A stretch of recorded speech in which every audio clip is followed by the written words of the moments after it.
حضور اکرم صلی اللہ علیہ وسلم نے یہ فرمایا ہے جس کا مفہوم ہے کہ جو جمعے والے دن مجھ پہ ایک دفعہ درود پڑھتا ہے اللہ اس پہ عافیت کا ایک دروازہ کھول دیتے ہیں۔ اور عافیت کیا ہوتی ہے؟ جس کو عافیت مل جائے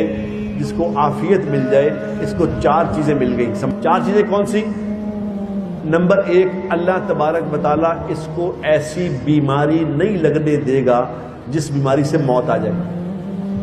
نمبر دو، اللہ تنہائی کے گناہ سے بچائے گا، تنہائی کے گناہ سے۔ یہ جو موبائل ہے نا، موبائل یہ تنہائی میں آرام سے گناہ کرا لیتے ہیں۔ نمبر تین، اللہ تبارک و تعالیٰ دنیا کے ظالم لوگوں سے اس کی حفاظت فرمائے گا، ظالموں سے واسطہ نہیں پڑے گا۔ نمبر چار، اللہ تبارک و تعالیٰ اس کو بغیر محنت کے روزی عطا فرمائے گا، بغیر محنت کے روٹی ملے گی انشاءاللہ تعالیٰ۔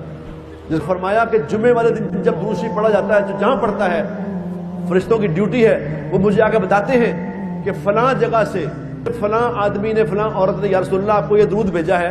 آپ نے فرمایا میں اپنی قبر میں ہاتھ اٹھا کے اس کا نام لے کے دعا کرتا ہوں اس کے لیے،